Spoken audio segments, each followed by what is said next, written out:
à cette assemblée du CSA, au nom de son Excellence, le colonel Assimi Goïta, président de la transition, chef de l'État, qui, en plus de m'avoir investi de sa confiance pour conduire le gouvernement, m'a chargé de vous transmettre ces chaleureuses et patriotiques salutations. Le CSA tient sa 43e session. Des Maliens se retrouvent pour débattre du devenir de la nation et tracer les voies du futur. Je m'en réjouis.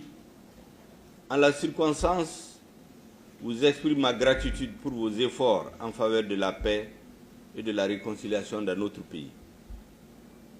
Nous avons signé sous l'égide des partenaires internationaux l'accord.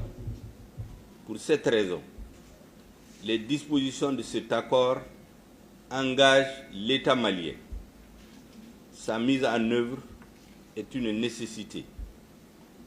Aussi, de la date de sa signature, il y a 6 ans, à ce jour, votre comité est resté à pied d'œuvre pour la réalisation d'un objectif orienté vers l'instauration de la paix et de la concorde entre Maliens. Mesdames et messieurs, vous avez bien entendu que j'ai dit mise en œuvre. Je m'empresse d'ajouter, comme pour préciser, mise en œuvre intelligente de l'accord, ce que Monsieur le Président de la Transition n'a pas manqué de rappeler dans son discours d'investiture.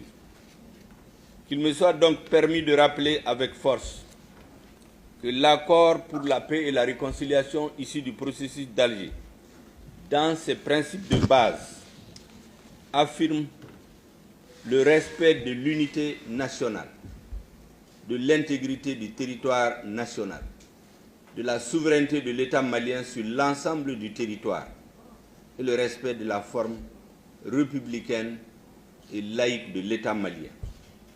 Ces principes sont les seuls qui ne sont pas négociables.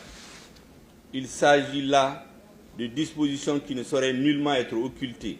Et c'est bien sur cette base que les parties maliennes se sont engagées pour le règlement pacifique du conflit, qu'elles manifestent leur volonté de rechercher des solutions politiques, économiques et sociales comme condition d'une paix durable et définitive, synonyme d'éradication de tout conflit entre compatriotes.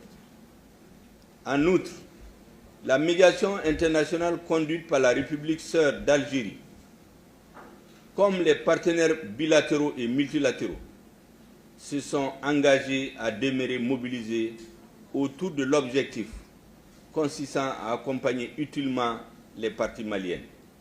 Des attentes sont formulées à leur attention.